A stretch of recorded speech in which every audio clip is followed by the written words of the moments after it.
Oke, kita lanjutkan untuk pembahasan emitter follower dengan memasukkan nilai RO. Nah, di sini judulnya Effect of RO.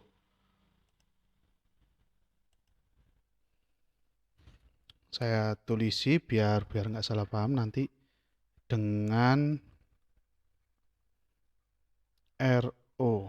Oke. Seperti yang sudah kita bahas pada emitter bias ya, rangkaian emitter bias untuk emitter follower ini, rangkaian emitter follower ini rumusnya itu panjang-panjang sama. Nah, tetapi bisa kita kondisikan jika memenuhi kriteria tertentu, maka rumus yang panjang tersebut bisa kita sederhanakan. Bahkan nanti rumusnya seperti yang sebelumnya kita gunakan, yaitu tanpa RO. Oke, sekarang kita akan membahas persamaan-persamaan yang ada pada rangkaian emitter follower dengan RO. Oke. Nah, yang pertama kita tentukan di sini adalah ZI, sudah pasti ZI di sini rumusnya adalah RB kita paralel dengan ZB. Nah, yang panjang ini rumusnya justru yang ZB-nya. Oke, coba kita lihat rumus ZB-nya ini sama dengan beta kali RE plus beta plus 1 kali RE per 1 plus RE besar per RO. Nah, eh, coba kita lihat dulu di sini. Untuk nilai if the condition RO itu jauh lebih besar atau sama dengan 10 kali RE is satisfied. Jadi jika kriteria atau kondisi RO ini lebih besar atau sama dengan 10 kali RE, maka persamaannya tinggal beta RE plus beta plus 1 kali RE, tinggal yang atas saja. Nah, kenapa? Pada saat nilai ini atau kriteria ini terpenuhi, maka hasil yang ada di sini itu cuma 0, sekian atau 0,0 sekian. Jadi kecil nilainya. Jadi kalau di sini ada 1 ditambah 0,0 sekian, maka kita anggap sama dengan atau ekuivalen dengan 1. Kita anggap ekuivalen dengan 1 hasil yang di bawah ini semuanya. Jika kriteria ini terpenuhi. Itu. Oke. Kan berapapun dibagi 1 akan sama dengan yang pembilangnya kan ya, beta plus 1 kali RE. Nah, ada beta RE di depannya yang ini. Oke, tinggal ini saja, beta RE kecil plus beta plus 1 kali RE. Nah, beta plus 1 ini bisa kita sederhanakan menjadi ekuivalen beta saja. Alasannya karena apa? Sudah dijelaskan kemarin ya, karena nilai beta ini pasti jauh lebih besar dari 1. Which match earlier conclusion with. Jadi ini cocok dengan persamaan ZB sebelumnya, yaitu ini. ZB ekuivalen dengan beta kali RE kecil plus RE besar. Nah, sudah kita dapatkan ZB-nya. Atau kalau memang RE-nya jauh lebih kecil, ini ya, ini tambahan saja. Kalau memang RE-nya lebih kecil atau dia jauh lebih kecil dari RE besar, nah ini rumus ZB ini bisa kita sederhanakan lagi menjadi ZB ekuivalen dengan beta kali RE besar, gitu aja. Jadi ini sama dengan sebelumnya juga, rangkaian emitter follower tanpa RO. Nah, dua ini boleh kita pakai, ini boleh kita pakai, ini boleh kita pakai. Nggak ada masalah. Selanjutnya ZO di sini, ZO sama dengan RO paralel RE paralel beta RE per beta plus 1. Lagi-lagi ada beta plus 1, dia ekuivalen dengan beta, maka yang ini beta 1 tinggal beta saja kan ya. Dengan kondisi seperti ini tinggal beta saja, ini kita coret, maka ini bisa saling menghilangkan. Jadi yang paling kanan ini tinggal RE saja sebagaimana yang ada di sini. Nah, selanjutnya dikarenakan RO itu jauh lebih besar dari RE, ya gambarannya RO itu anggap saja 40 sampai 50 kilo. RE kecil cuma puluhan kilo, mohon maaf puluhan ohm saja, jadi jauh sekali. Maka kita bisa menggunakan persamaan ZO ekuivalen dengan RE besar paralel RE kecil untuk berapapun nilai RO. Nah, untuk ZO-nya sudah ketemu. Ini sebenarnya mirip-mirip dengan yang emitter bias, jadi ujung-ujungnya rumusnya akan sama dengan tanpa RO. Jadi baik menggunakan RO ataupun tanpa RO, ujung-ujungnya rumusnya itu kembali pada tanpa RO jika kriteria atau kondisinya terpenuhi. Jika tidak, maka kita menggunakan rumus yang panjang ini. Gitu.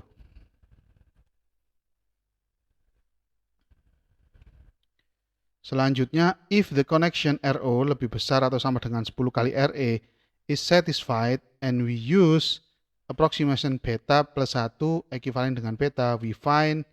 Jadi pada saat umpamanya umpamanya kondisi RO itu lebih besar atau sama dengan 10 kali RE, nah, maka kita bisa menggunakan dan kita menggunakan pendekatan beta plus 1 ekuivalen dengan beta, maka rumus AV-nya menjadi sesimpel ini, sesederhana ini. Coba kita lihat di sini beta plus 1 jadi beta saja, ini kita coret. Ini kita coret. Nah, dan RO itu jauh lebih besar dari RO itu lebih besar atau sama dengan 10 kali RE. Nah, maka di sini hasilnya sama seperti yang ini ya, sama seperti yang ini. Ya, penjelasannya sama seperti yang ini pada saat kita membahas ZB sama. Nah, di sini kan hasilnya cuma 0,0 sekian atau 0, sekian. Maka ini 1 plus 0,0 sekian itu tidak terlalu signifikan. Maka kita anggap penyebutnya semuanya ini hasilnya kita anggap ekuivalen dengan 1 saja. Dengan ini ya, dengan kriteria ini. Jadi dia ekuivalen dengan 1. Maka tinggal yang pembilangnya saja. Pembilangnya saja yaitu beta RE per ZB. Beta RE per ZB. Di mana ZB itu ekuivalen dengan beta RE plus RE besar.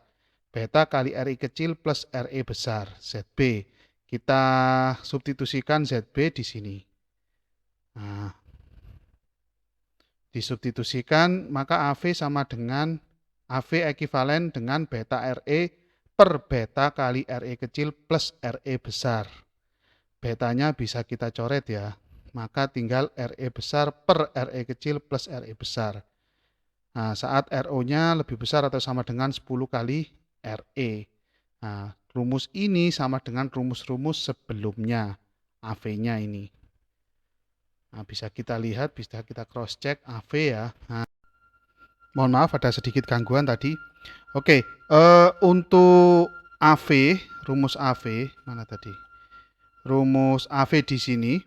Nah, itu sama dengan RE besar per RE kecil plus RE besar per RE besar plus RE kecil. Nah, karena nilai RE kecil ini biasanya jauh lebih kecil dari RE besar, maka AV sama dengan atau ekuivalen dengan 1. Jadi seperti itu. Nah, untuk yang dengan RO tadi kita ketemunya sampai sini. Tetapi kalau kita teruskan sama seperti ini nggak ada masalah. Seperti itu.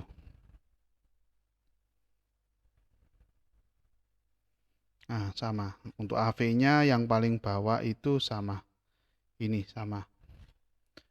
Oke, selanjutnya ini adalah variasi dari rangkaian emitter follower. Ini variasi ya, network variation. Variasi dari rangkaian emitter follower. variasi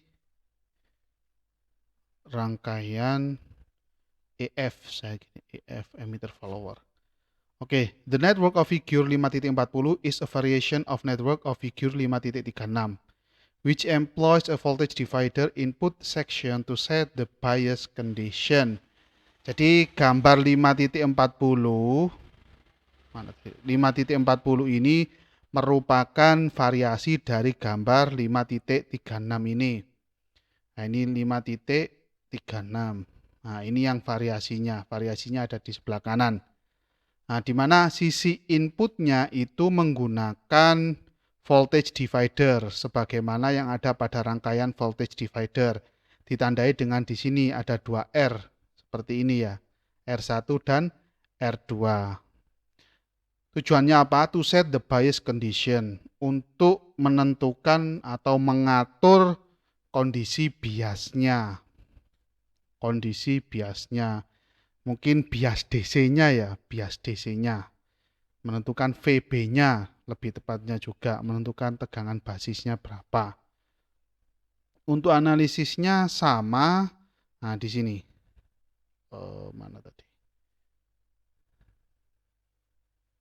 Sebentar. Ini saya nggak tahu.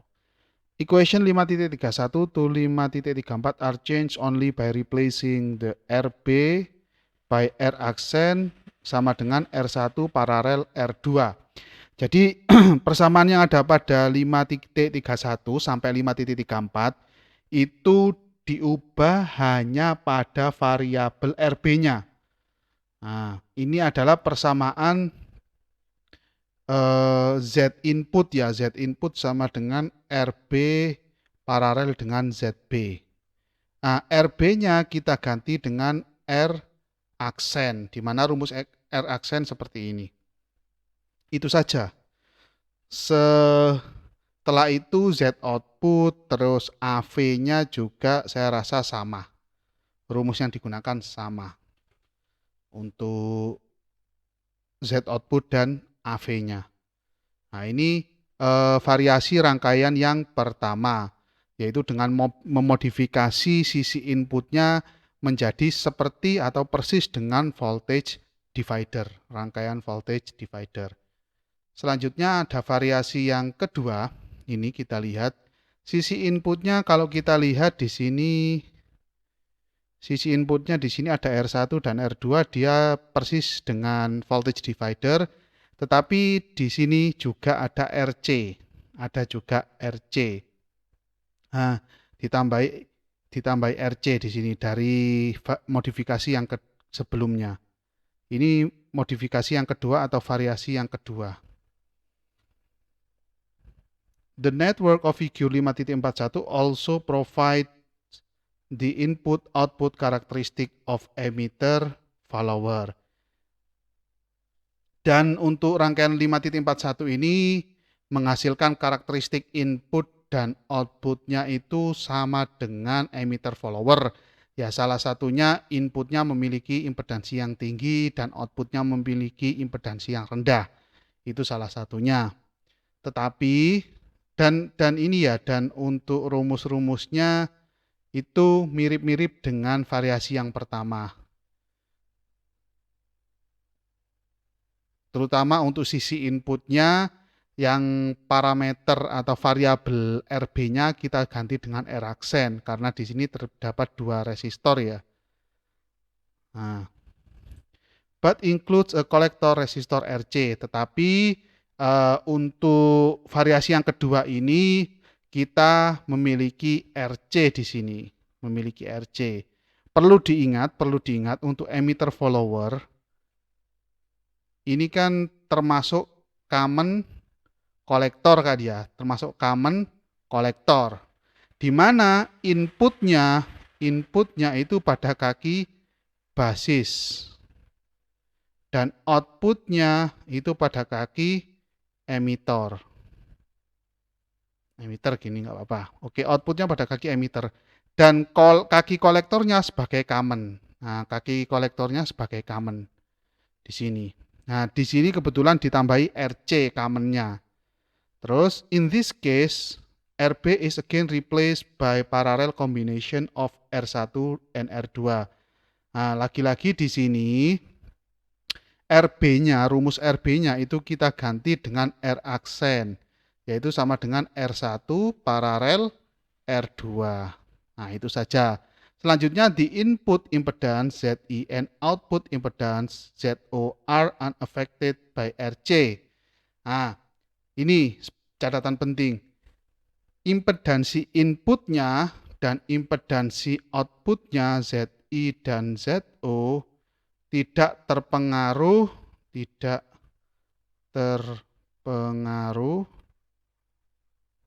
oleh RC. Nah, kenapa? Because it is not reflected into the base or emitter equivalent network. Karena RC ini dia tidak masuk atau tidak masuk pada rangkaian ekuivalen pada kaki basis dan kaki emitor. Perlu diingat, ini adalah emitter follower, ini adalah common kolektor dan inputnya ada di basis, outputnya ada di emitor. Jadi seperti itu. Jadi RC ini tidak mempengaruhi sisi input dan tidak mempengaruhi sisi outputnya. Makanya impedansi input dan impedansi outputnya tidak sama sekali terpengaruhi oleh adanya RC. Karena RC tidak ada atau tidak muncul pada input dan output. Notabene inputnya adalah basis, outputnya adalah emitor, kaki emitor. In fact, the only effect of RC is to determine the key point of the operation. Jadi, pengaruh RC ini adalah untuk menentukan titik kerja atau key point. Nah, berarti ini RC pengaruhnya pada saat Anda menganalisis DC. Jadi, pengaruhnya di domain DC. Domain DC. Pengaruhnya di domain DC, RC ini. Untuk domain AC dia tidak memberikan pengaruh. Nah, di domain DC dia tujuannya untuk menentukan key point-nya itu saja. Nah, ini perlu diingat, inputnya di kaki basis, outputnya di kaki emitor. Makanya emitter follower ini termasuk common collector. Oke, itu. Nah, selanjutnya contoh 5.7 akan kita bahas pada video selanjutnya. Terima kasih.